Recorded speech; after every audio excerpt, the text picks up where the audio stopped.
That kind of experience of bringing all those things into play, the imagination, the wonder, the heart, and the laughter, that was something that I wanted to bring to this film. It's set in the 80s, and so it felt like it was the perfect way to tip the hat to those classic Amblin-esque films, those great Steven Spielberg coming-of-age fantasies of the 80s, and to bring that aspect of filmmaking into this franchise, which has had a different aesthetic for years, to still honor that, but to bring something new to it, and that was what we tried to do with this film.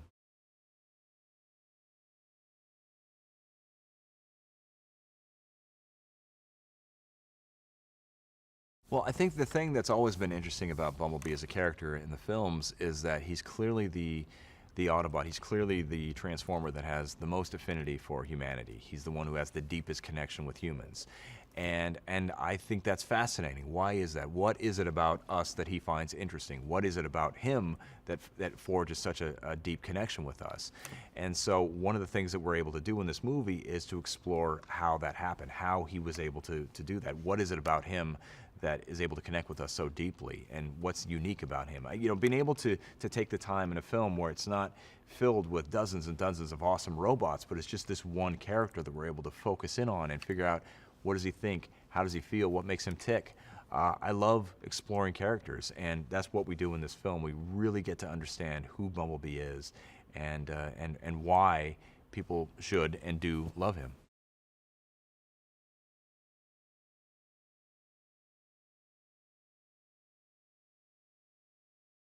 The thought was maybe to go in a different direction on a Bumblebee solo film.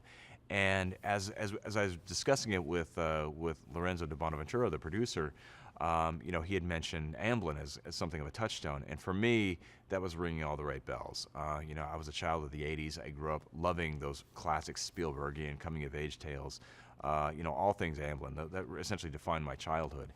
And, in fact, the first film that I remember that really moved me to tears was E.T. I saw it in the movie theater when I was around 8 years old with my mom, and by the end of it, I was just absolutely weeping, sobbing in my mom's arms.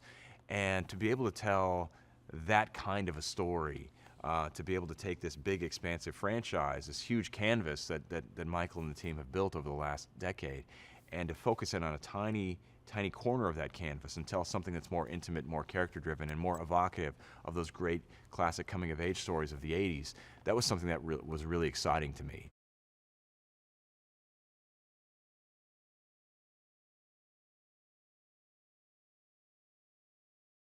When we find Bumblebee at the beginning of the film, he's a savage, brutal warrior who's been essentially hollowed out by a life of violence, and to a degree, he's lost his empathy, which is not the Bumblebee that most people know from the franchise. Bumblebee is the one Autobot, the one Transformer, who has the most affinity for humanity. He's the one who has the deepest and truest connection with humans.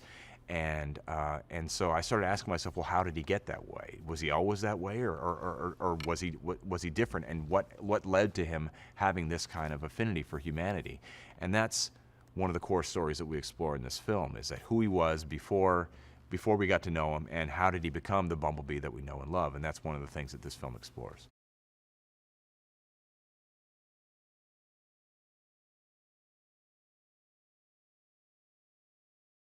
The film it's a two-hander. So we have Charlie, who's this disaffected teen who's been marginalized by her family and by her friends and by the people in her community, and she's dealing with her own tragedy. She's a broken soul, and the way I looked at it was they're essentially two sides of the same coin. And he comes from, he has his experiences which have essentially calloused him. It's made him, it's desensitized him to humanity. He's lost his empathy, and in a lot of ways, Charlie is too. And so the film is fundamentally a love story about how these two broken souls find each other, and through the course of getting to know each other, they heal each other, they make each other whole.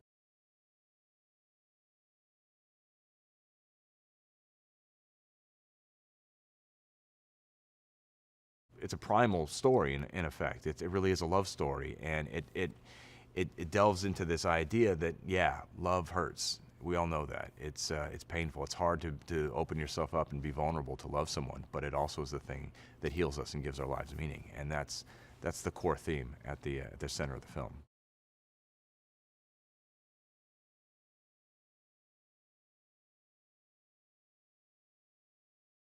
when we find Bumblebee at the beginning of the film, he's been mistreated. He's been pushed aside. He's been, he's been neglected, and he's been hunted, and he really has seen the worst of people, and it's made him cold. It's made him, he's essentially kind of pushed back, turned his back on the world, retreated to a corner, and just wants to get away, just wants to hide, just wants to be a robot in disguise and get away from all this madness. And that's really no way to live, and that really does get to the core of what love, too, what the absence of love can mean for us.